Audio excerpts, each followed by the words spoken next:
नमस्ते।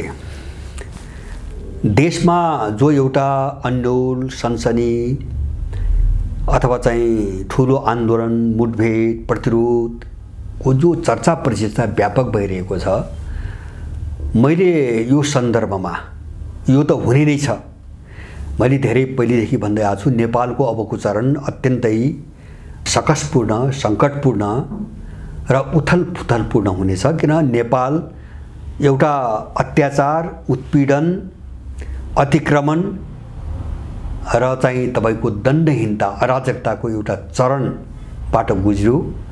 त्यो उत्कर्षमा पनि पुग्यो। अब उत्कर्षबाट यो ओह्रालो लाग्ने प्रक्रिया सुरु भयो। त्यो चरणतिर देश गयो।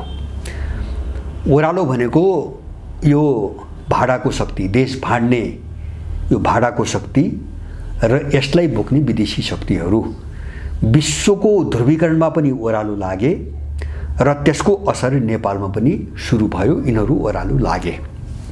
यो मैले अलि पहिलेदेखि भन्दै आएको कुरा हो। मैले आज यो 7 गते पछिको परिस्थितिको विषयमा जो अनुमानहरू भइरहेका छन्, यो सन्दर्भमा मैले नेपाली सेनाको विषयमा केही चर्चा गर्न खोजेको छु यो श्रृङ्खलामा। अब यदि सबैभन्दा कठिन दिनहरू, सबैभन्दा अप्ठ्यारा दिनहरू र अर्को भाषामा भन्ने हो भने अस्तित्वको चुनौती अब कसैका अगाडि आयो भने त्यो सेनाकै अगाडि आयो। मैले यसलाई 2-3 कोणबाट मैले हेर्छु। एउटा यो सेनाका अगाडि एउटा निर्णायक सङ्कट अब आयो भन्ने कुरा मैले समग्र विश्वको जो चाहिँ एउटा ध्रुवीकरणको लय छ, त्यो लयसँग र आन्तरिक देशको जो राजनीतिक ध्रुवीकरण छ, त्यो लयसँग चाहिँ तपाईको सँगसँगै गइरहेको मैले देख्छु। जस्तो एउटा त विश्वको ध्रुवीकरणमा यहाँको सेना जुन शक्तिसँग संलग्न छ, हैन। अब प्रष्ट भाषामा भन्नुहुन्छ भने इन्डो पेसिफिक रणनीतिसँग जोडिएको सेना हो यो देशको सेना, र त्यो इन्डो पेसिफिकको रणनीतिकार आफै चाहिँ ओह्रालो लागेको अवस्था छ विश्वको भूराजनीतिमा, र त्यसको असर यहाँको सेनामा पर्छ नै। र यो पनि अब रक्षात्मक दिशातिर समग्र वैश्विक ध्रुवीकरणको कोणबाट हेर्दा यहाँको सेना पनि रक्षात्मक दिशातिर अगाडि बढेको छ अथवा त्यो प्रक्रियातिर अगाडि बढेको छ। नम्बर 1, विश्वको ध्रुवीकरणमा यहाँको सेना टाँसिएको शक्ति ओह्रालो लाग्यो, एउटा पाटो। दोस्रो यसको पाटो के हो भन्छ भने यो सेनाले जुन अपराधिक भाडाको जत्था बोक्यो यो देशमा, कहिले पनि यसमाथि प्रश्न उठाएन, हैन। 12 बुँदेको मिसनमा, 12 बुँदे मात्र हैन, 2052 साल दरबार हत्याकाण्ड 2052 सालदेखि लिएर डाँडुङ्गा सबै अपराध गर्ने जुन शक्तिलाई बोक्दै आयो होइन, बोकाइयो भनौँ मैले, हैन। अब यो अन्तर्राष्ट्रिय रूपमा जहाँ जोडिएको थियो त्यो शक्तिले बोकायो, हैन। अब यसको आफ्नो जमिन, आफ्नो विवेक भइदिएको भए यसले प्रश्न उठाउँथ्यो, यो देशको निम्ति प्रश्न उठाउँथ्यो, केही प्रश्नहरू उठाउँथ्यो, कहिले पनि उठाएन। अब यो शक्ति, जुन शक्ति बोक्यो सेनाले, राजनीतिक रूपमा जुन शक्तिलाई यसलाई बोक्न लगाइयो, यो शक्ति मृत्युको सङ्घारमा पुगिसकेको छ। अब मृत्युको यात्रातिर छ। यो भन्दा अब यसको हालत सुधार हुने सम्भावना मैले कतै पनि देख्दिनँ। यहाँको दलाल शक्ति, देशद्रोही शक्ति एउटा अब सेनासँग जोडिएको कमजोर पाटो, दोस्रो पाटो। तेस्रो पाटो, यो दुईटा भन्दा पनि तेस्रो खतरनाक पाटो के हो भन्छ भने विदेशी शक्तिले हाम्रो देशलाई यस्तो बनाउनुको निम्ति सबै संस्थाहरू प्रयोग गरे, सबै स्वाहा भए। मैले अब उनले प्रयोग गरी एक गरेर विभिन्न चरणमा प्रयोग गरी सबैलाई ध्वस्त बनाए। अब काम गर्न सक्ने हालतमा कुनै पनि छैन। मान्छेलाई भ्रम पार्ने अथवा कुनै आकर्षण देखाएर चाहिँ मान्छेलाई खेलाउन सक्ने अवस्थामा कुनै पनि संस्थाहरू रहेनन् अथवा चाहिँ त्यो राज्यका निकाय भनौँ वा चाहिँ बाहिरका दलहरू रहेनन्। कुनै दलले कसैलाई के आश्वासन दिएर अब कोही पत्याउने हालतमा छैन। त्यस्तो मूर्ख नेपाली अब छैन। दलहरू सिद्धिए माने यसलाई प्रयोग गरेर अगाडि बढौँ त भन्ने सम्भावना चाहिँ तपाईको टुङ्गियो। कर्मचारी तत्र केही पनि छैन। कर्मचारी माथिल्लो दर्जाका कर्मचारी भने मात्रै के हुन अब भन्छ भने मन्त्रालयका दराजभित्रबाट फाइल झिक्ने र सूचना विदेशीलाई पास गर्ने पैसा खाने भन्दा बढी कर्मचारी केही पनि छैन यहाँ। अब न्यायाधीश भनेका एनजिओको पैसा खाने, सर्वोच्च अदालतको प्राङ्गणभित्र चाहिँ तिघ्रा ठटाउने, एकअर्का विरुद्ध तिघ्रा ठटाउने, मारमुङ्गरी गर्ने, घोक्र्याउने न्यायाधीशहरूको हालत त्यस्तो बेइज्जतीपूर्ण भइसक्यो। न्यायादिने मान्छे मारमुङ्गरीमा व्यस्त छ हैन। अब संवैधानिक निकायको हालत हामी सबैले देखिरहेका छौँ हैन। अख्तियार जस्तो ठाउँको मान्छे यी धेरै घटनाहरू बाहिर आएछन्, सूचनाहरू बाहिर आइरहेछन्। उनले नै सेटिङमा सबै अपराध गराइरहेछन्, भ्रष्टाचार गराएर लुट बनाइरहेछन्, सेटिङमा केस दबाइरहेछन्। अनि यो सबै स्थिति हामीले देखिरहेछौँ, केही पनि बाँकी रहेन। अब त्यो विदेशी शक्तिका अगाडि पनि मैले भने वैश्विक रूपमा उसका अगाडि एउटा सङ्कट आयो। ध्रुवीकरण उसको विरुद्धमा गइरहेछ विश्वभरि।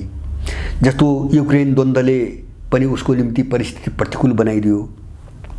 रुस विरुद्ध सारा संसार एकजुट गरौँला भन्ने थियो अमेरिकनहरूको, परिणाम उल्टो भयो। अब अहिले हमास इजरायल युद्धमा अमेरिका नाङ्गे झार, अमेरिका र युरोपका केही देश नाङ्गे झार भएर स्थिति यस्तो आयो कि युरोपका केही देशले आफ्नो लाज जोगाउनुको निम्ति मुखै खोलेर भन्नु पर्यो हामी यो अपराधको मतियार बन्न सक्दैनौँ। स्पेन 2 पटक बोल्यो, स्पेनको मन्त्री 2 पटक बोले युरोपियन युनियनले मानवता विरुद्ध अपराधमा मतियार भएर काम गरिरहेछ, यो तत्काल बन्द गरोस्, हामी यसको भागीदार बन्न सक्दैनौँ।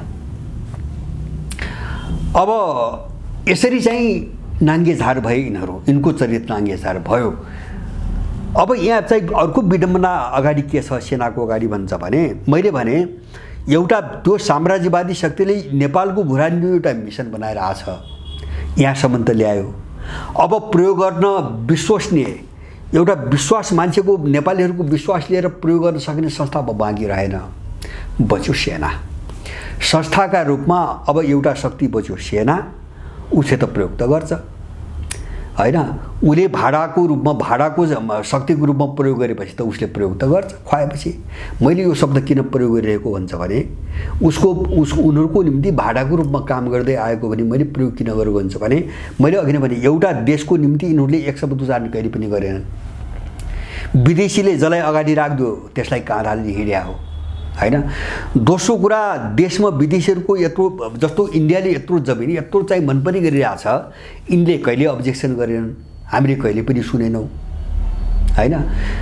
तेस्रो चिज के भन्छ भने, हामी सधैँभरि चाहिँ एउटा आफ्नो स्वाभिमानमा बसेका मान्छेहरू भएर हौँ भनेर एउटा पाखण्डी कुरा गरेर यिनी नाङ्गो रूपमा, बरु अस्ति भर्खरै दिल्लीमा इन्डो पेसिफिक सेनापतिको सम्मेलनमा भाग लिएर आए। भन्छन् बाहिर हामी कुनै मिलिट्री गठबन्धनमा संलग्न छौँ, नेपाल त इन्डो पेसिफिक क्षेत्रमै पर्दैन हैन, जसलाई हामीले एसिया पेसिफिक भन्छौँ। अहिले अमेरिकनहरूले इन्डो पेसिफिक नाम दिएका छन्, इन्डो पेसिफिक क्षेत्रमै पर्दैन नेपाल हैन, समुद्रसँग जोडिएको देशै होइन। अनि यिनी बसेका छन् इन्डो पेसिफिक चाहिँ सैन्य रणनीतिमा, जुन क्षेत्रमा नेपाल छैन भनेपछि अब त्यो अमेरिका अथवा यसको वरिपरि हुने देशहरूले अब अन्तिम जस्तो विश्वको भूराजनीतिक सङ्कट जुन ठाउँमा गयो र त्यसले चाहिँ नेपालको भूराजनीति पनि यिनका अगाडि सङ्कट ल्याइरहेछ, यो सङ्कटसँग जुझ्न र आफ्नो अनुकूल बनाउन अब प्रयोग गर्नेको लागि त्यो सेनाले गर्छ गर्दैन। अब त्यसकारणले अबको लडाईँ, मैले यो 7 गते पछिको परिस्थितिको सन्दर्भमा कुरा गरिरहेको छु, अबको प्रयोग सेनै हो। यसमा कुनै नेपाली भ्रम नपाले हुन्छ, किन त्यो साम्राज्यवादीका अगाडि प्रयोग गर्ने अब अर्को कुनै संस्था बाँकी नै छैन नेपालमा। यो 3टा कारणले सेना चाहिँ निर्णायक जोखिममा अब गयो। मैले भने एउटा कारण विश्वको ध्रुवीकरण, सेनाको सम्बन्ध जहाँ थियो त्यो शक्ति चाहिँ कमजोर हुँदै ओह्रालो लाग्दै गयो, एउटा प्रतिकूलता सेनाका अगाडि। दोस्रो, देशभित्र जुन शक्तिलाई बोक्यो त्यो छेर पतनको दिशातिर गयो, दोस्रो प्रतिकूलता। अब यो 2टा प्रतिकूलताबाट पार पाउन त्यो शक्ति केन्द्रले त प्रयोग गर्छ, सेनै हो, अर्को संस्था छैन। त्यसकारणले सेना अब चाहिँ आफ्नो भूमिका कसरी अगाडि बढाउने भन्ने निर्णायक बिन्दुमा गयो। अब आनाकानी गरेर रकमी कुरा गरेर यसले छुट्टी पाउने अवस्था मैले चाहिँ देख्दिनँ। अब मैले देख्दिनँ यो प्रयोगशालाभित्र अब चाहिँ हालिन्छ नै। यो किन हालिन्छ मैले विश्वास गर्दा किन भन्छ भने अर्काको खाएपछि अर्काको काम गरेपछि त्यो प्रयोग हुनैपर्छ हैन। जुन नीति दलहरूको छरपष्ट भयो नि त्यो नीति देखिन्छ किन भन्छ भने खाएर अहिलेसम्म यिनीहरू मौन बसेका हुन्। मैले भाडा किन राष्ट्रसङ्घको नामबाट काम गरे पनि त्यो पश्चिमाहरूको भाडाको सैनिकै हो। यिनीहरू चाहिँ सोमालियामा त्यहाँका निर्दोष मान्छे मार्न गए हैन, इथियोपियामा गए, सुडानमा गए, लेबनानमा गए, तर आफ्नो देशमाथि विदेशीले बुट खेल्दाखेरि यिनी बोलेनन् हैन। यो भाडाको सेना हो कि होइन? त्यसैले भाडामा प्रयोग गरेपछि उसले प्रयोग गर्छ कि गर्दैन? भाडामा काम गरेपछि देशको निम्ति केही काम उसले प्रयोग गर्छ। त्यो चरणमा सेना चाहिँ त्यो जोखिममा पुग्यो। मैले बुझेको प्रष्ट वाक्य हो। अरू चिज प्रयोग गरेर चाहिँ तपाईको सम्भावना अब छैन। मैले अब चाहिँ तपाईको अब प्रयोग हुने कि नहुने, अब सेनाभित्र राम्रा मान्छेहरू पनि छन्। उनका अगाडि एउटा चाहिँ चिज आयो। अब त्यही भित्र पनि छलफल गर्नु पर्यो। बिक्या छन् 2,000 मान्छे जस्तो नेतृत्व पङ्क्ति हो उसले किन्ने हैन। सबै सेना त उसले त किन्दैन। त्यसकारणले अब चिज के आयो भन्छ भने अहिलेसम्मको कोर्स करेक्सन गर्ने वा विदेशी मिसनमा जाने, बस कुरा यति छ। अब होला सक्छ कोर्स करेक्सनबाट पनि जान सक्छन्, सुध्रिन पनि सक्छन्, अथवा जुन जोखिम आयो यसबाट जोगिन हैन अब नयाँ खालको नीति पनि बनाउन सक्छन्। हामी त्यो आशा गरौँ हैन। त्यो हो भने अब यो जोखिमबाट बस्ने एउटा उपाय हुन सक्छ। होइन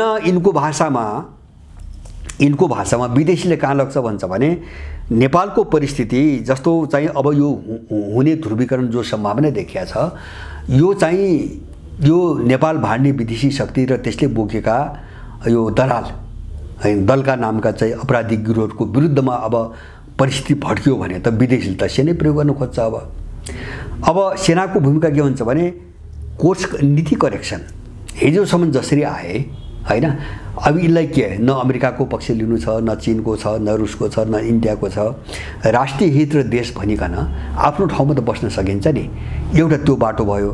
त्यो बाटो गएन भने के हुन्छ भने सेना नेपालीका विरुद्ध बन्दुक सोझ्याएर निस्कनै पर्छ, उसले निकाल्छ। त्यो परिस्थिति उत्पन्न भयो। अब नेपालमा त्यो परिस्थिति उत्पन्न हुँदैछ। अनि के हुन्छ मैले अघि नै भने नि अब यो 7 गते परिस्थितिको परिस्थिति, यद्यपि यो 7 गते जो आयोजक छन् उनले यहाँ देशमा उथलपुथल काया पलट आमूल परिवर्तन मैले त्यो अर्थमा भन्न खोजे होइन। ध्रुवीकरणको एउटा नयाँ मोडतिर देश जाँदैछ। ध्रुवीकरण र शक्ति सन्तुलनको एउटा नयाँ दिशातिर देश जाँदैछ।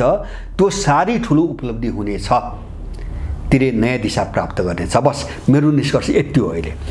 अब यसमा के हुन्छ भने नरेन्द्र मोदी आफ्नो भूमिमा आएर परेड खेल्दा अब्जेक्सन नगर्ने सेना हैन अब चाहिँ तपाईको शान्तिको नाममा बन्दुक बोकेर नेपालीलाई ताक्न थाउनु पर्यो। अब हो त्यसपछि यसको केही पनि अब बाँकी रहने छैन।